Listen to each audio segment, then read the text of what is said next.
కొనే బాధ్యత కాంగ్రెస్ ప్రభుత్వం తీసుకుంటుందని నేను ఈ సందర్భంగా తెలియజేస్తున్నా. మిత్రులారా, నేను మీకు కొన్ని అంశాలు గుర్తు చేయదలుచుకున్నా. 2004 2009 మా అన్న మధు యాస్కిన్ మీరు ఎంపీగా గెలిపిస్తే పార్లమెంట్లో కొట్లాడి సోనియమ్మను ఒప్పించి తెలంగాణ రాష్ట్రాన్ని తీసుకొచ్చిందంటే మీ నిజామాబాద్ ఎంపీగా మిత్రుడు మధు యాస్కి గారు సాధించిన విజయం అని చెప్పి ఈరోజు నేను చెప్పదలుచుకున్నా. మరి 2014లో కల్వకుంట్ల కవిత గారిని మీరు గెలిపించారు. సరే, కేసీఆర్ బిడ్డను నిజామాబాద్కు నిధులు వస్తాయనో 100 రోజుల్లో చక్కెర కర్మాగారం తెరుస్తుందనో మీరందరూ కూడా కవిత గారికి అండగా నిలబడ్డారు. మరి కవిత గారు 5 ఏళ్ళైనా చక్కెర కర్మాగారం తెరిపించలే, పసుపుకు గిట్టుబాటు ధర ఇవ్వలే, ఎర్రజొన్న రైతుల గురించి చెప్పాల్సిన పని లేదు. మొక్కజొన్న, సోయాబీన్ ఈ ప్రాంతంలో పండించే రైతులను పట్టించుకోలేదు. ఇక వాళ్ళ నాయన అయితే ఒక అడుగు ముందేసి ఎవడు ఊరేస్తే వాడు ఊరేసుకున్నట్టే అని చెప్పి చంద్రశేఖరరావు చెప్పిండు. అప్పుడు చైతన్యం కలిగిన ఈ ప్రాంత రైతాంగం ఒక నిర్ణయం తీసుకున్నారు. బిడ్డ మళ్ళీ అయితే రా, నీకు లగ్గం చేయకపోతే చూస్తామని చెప్పి. అందుకే ఆయల్ల మీరందరూ ఈ ప్రాంత రైతులు దాదాపుగా 100 మంది 2019 ఎన్నికల్లో నామినేషన్లు వేసి అందులో 80 మంది ఎన్నికల క్షేత్రంలో నిలబడి 100 రోజుల్లో చక్కెర కర్మాగారం తెరుస్తా అని మాట ఇచ్చి మోసం చేసిన కల్వకుంట్ల కవితను, కల్వకుంట్ల చంద్రశేఖరరావును 100 మీటర్ల గోతి తీసి పాతి పెట్టి మళ్ళా మొక్క మొలవకుండా మొత్తం కాంక్రీట్ చేసి పెట్టారు. ఆ దెబ్బకు 2024లో కల్వకుంట్ల కవిత గారు ఎన్నికల్లో పోటీ చేయడానికే భయపడ్డారు. అంటే నిజామాబాదు రైతాంగంతో పెట్టుకుంటే శాశ్వతంగా ఇక్కడి రైతులను మోసం చేస్తే శాశ్వతంగా రాజకీయంగా సమాధి చేస్తామని చెప్పి ఈ ప్రాంత రైతులు నిరూపించారు. మిమ్మల్ని నేను అభినందిస్తున్నా.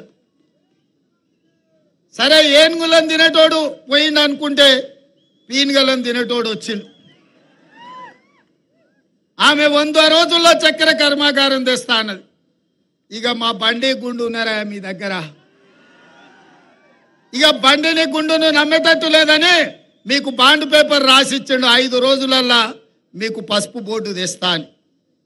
మరి రాజ్నాథ్ సింగ్ గారు, రామ్ మాధవ్ గారు, భారతీయ జనతా పార్టీ నాయకులందరూ చెప్పిండ్రు పసుపు బోర్డు ఇస్తామని. మరి నరేంద్ర మోడీ గారు చివరికి మొన్న పసుపు బోర్డు ఇస్తామని జీవో ఇస్తే అక్కడ నిజామాబాద్ అనేది మర్చిపోయిండు. అందులో మీరు ఒక్కసారి ఆ జీవో చూడండి, అందులో ఏంది లేదు. ఎక్కడ పెడతాడో నాకు తెలియదు. హిమాలయ పర్వతాలలో పెడతాడో, శంకరగిరి మాన్యంలో పెడతాడో, లేకపోతే నిజామాబాద్ గడ్డ మీద పెడతాడో. ఇవాళ కాడికి వరకు అది రాలే. కానీ ఆయన మారు వేషంతో ఇక్కడ పెట్టిన స్పైసెస్ బోర్డును అదే పసుపు బోర్డు అని నమ్మించే ప్రయత్నం చేసిండు, బుకాయించే ప్రయత్నం చేసిండు. గిదే గది, గదే గిది అని. నేను అడగదలుచుకున్న మిత్రుడు ధర్మపుర అరవిందును, గ్రామాలలో బట్టలు ఉత్కనికే రిన్ సబ్ అని ఉంటుంది. ఈ రిన్ సబ్కు డూప్లికేట్ కింద సేమ్ అట్లనే ఉంటుంది రన్ సబ్ అని ఒకటి వచ్చింది. ఏమయ్యా మిత్రమా అరవిందు, పసుపు బోర్డుకు స్పైసెస్ బోర్డుకు తేడా తెలియనోళ్ళనే మా రైతులు. ఆకాశం వంక ఇట్లా చూడకుంటేనే మబ్బులు ఎప్పుడైతే మేఘాలు ఎప్పుడు కమ్ముకుంటాయో, వాన ఎప్పుడు కురుస్తుందో, పసుపు ఎప్పుడు వేయాలో, కందులు ఎప్పుడు పండించాలో, మిర్చి ఒడ్లు ఎక్కడ వేయాలో, ఏ భూములు వేయాలో తెలిసిన వాళ్ళు మా నిజామాబాద్ జిల్లా రైతులు.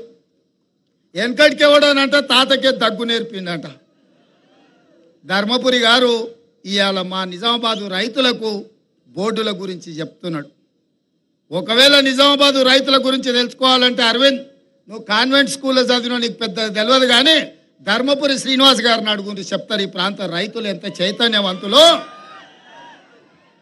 ఇవాళ నేను గర్వంగా చెప్తా, హర్యానా, పంజాబ్ రైతులు ఈ దేశంలో ఏ సమస్య వచ్చినా నిలబడి ప్రధానమంత్రి అయినా కేంద్ర ప్రభుత్వాన్ని అయినా నిలదీసి మెడలు బట్టి వంగబెట్టి సమస్యల్ని పరిష్కరించుకునే శక్తి హర్యానా, పంజాబ్ రైతాంగానికి ఉంది. నరేంద్ర మోడీ రైతు వ్యతిరేక నల్ల చట్టాలు తెస్తే 16 నెలలు ఢిల్లీ సరిహద్దుల్లో లక్షలాది మంది రైతులు మోహరించి నరేంద్ర మోడీని ఓడించి రైతు వ్యతిరేక నల్ల చట్టాలను రద్దు చేసి రైతుల క్షమాపణ చెప్పించిన శక్తి హర్యానా పంజాబ్ రైతులకు ఉంది. ఆ తర్వాత దేశంలో ఆర్మూర్ నిజామాబాదు రైతులకే ఆ పౌరుషం ఉంది అని నేను చెప్తున్నా. ఈ దేశంలో పంజాబ్ హర్యానా రైతులతో సమానంగా ఆత్మగౌరవంతో బతికే రైతాంగం ఎవరైతే ఉన్నారంటే అది నిజామాబాద్ ఆర్మూర్ ప్రాంతంలో.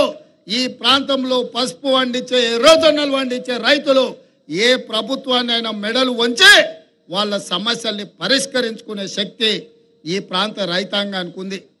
అందుకే మిత్రులారా, 100 రోజుల్లో చక్కెర కర్మాగారం తెస్తా అన్న వాళ్ళను వాళ్ళ కర్మ గాలింది, వాళ్ళని పొలిమేర్లు దాటే వరకు తరిమేరు. మరి నేను ఇవాళ అడుగుతున్నా, 100 రోజులు అన్నోళ్ళకి గట్ల శిక్ష ఇస్తే 5 రోజుల్లో బోర్డు తెస్తా అన్న బోడగుండోళ్ళని ఏం చెప్తారో మీరు ఒక్కసారి ఆలోచన చెయ్యరు. కానీ మా పెద్దలు జీవన్ రెడ్డి గారు, నేను మీకు ఒక మాట చెప్పదలుచుకున్నా. అన్న మీరు కరీంనగర్లో ఎంపీకి పోటీ చేయాలని చెప్పి ఎంబడవాట. అన్న నా మాట వినలే. సరే చూద్దామని చెప్పి మొదటి లిస్టులో జీవన్ అన్న పేరే పెట్టలే. అట్లయినా నేను అడిగినట్టు అన్నయ్య అన్న నా మాట వింటాడేమో, ఒప్పుకుంటాడేమో అని. మొదటి లిస్టులో పేరు రాకపోయినా జీవన్ అన్న ఒకటే మాట చెప్పాడు, నేను తమ్మి రైతుల కోసం కొట్లాడదలుచుకున్నా, నా జీవితం ఈ రైతులకే నేను అంకితం చేయాలనుకుంటున్నా.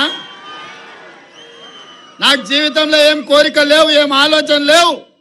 ఆనాడు అసెంబ్లీలో గెలిస్తే ఈ రాష్ట్ర వ్యవసాయ శాఖ మంత్రిగా ఈ రాష్ట్ర రైతాంగానికి, నిజామాబాద్ రైతాంగానికి తోడు ఉండాలనుకున్నా. కానీ నా అదృష్టం బాగలేదు. మళ్ళీ ఈరోజు పార్లమెంట్ చేస్తున్నా. నేను నిజామాబాద్లోనే చేస్తా. నా కోరుట్ల, జగిత్యాల, నిజామాబాద్ పార్లమెంట్లు ఉంది. నిజంగా రైతులకు నేను అండగా నిలబడాలి, పార్లమెంట్లో మాట్లాడాలి, పసుపు బోర్డును, చక్కెర కర్మాగారాన్ని తెరిపించాలి, ఈ ప్రాంతాన్ని అభివృద్ధి పదం వైపు నడిపించాలి, రైతులకు గిట్టుబాటు ధర ఇవ్వాలి అని పెద్దలు జీవన్ రెడ్డి గారు చెప్పిండ్రు. నేను మీకు మాటిస్తున్న వేదిక మీద నుంచి మా మిత్రులందరి అనుమతితోటి ఖచ్చితంగా రాబోయే ఎన్నికల్లో ఇండియా కూటమి కేంద్రంలో ప్రభుత్వం ఏర్పాటు చేస్తుంది. పెద్దలు జీవన్ రెడ్డి గారిని కేంద్ర వ్యవసాయ మంత్రిగా, పెద్దలు జీవన్ రెడ్డి గారిని ఈ తెలంగాణ రాష్ట్రంలో కేంద్ర స్థాయిలో ఆనాడు జైపాల్ రెడ్డి గారు ఉన్నారు. కేంద్రంలో పెద్ద పెద్ద మంత్రి పదవులకు వన్నె తీసుకొచ్చింది జైపాల్ రెడ్డి గారు. పెద్దలు కీర్తిశేషులు పివి నరసింహారావు గారు పేరు తెచ్చారు ఈ ప్రాంతానికి, ఈ దేశానికి. ఇవాళ స్థాయిలో గౌరవం ఉన్నవాళ్ళు, ప్రజలకే అంకితమైన వాళ్ళు, సమస్యల పట్ల అవగాహన ఉన్నవాళ్ళు, రైతాంగాన్ని ఆదుకునే మనసున్న నాయకుడి తెలంగాణ రాష్ట్రంలోనే లేడు. అది ఒక్క జీవనన్న మాత్రమే. అందుకే సోనియా గాంధీ గారిని, మల్లికార్జున ఖర్గే గారిని, రాహుల్ గాంధీ గారిని ఒప్పించి మెప్పించి నేను కేంద్ర వ్యవసాయ శాఖ మంత్రిగా జీవన్ రెడ్డి గారికి పదవిని తీసుకొచ్చే బాధ్యత నాది. మీ బిడ్డ మీకోసం కొట్లాడేటైనా ఎవరినో అడుగో, ఎవడో సంతకం పెట్టో ఏదో నిర్ణయం చేయాలని తిరగాల్సిన పని లేదు.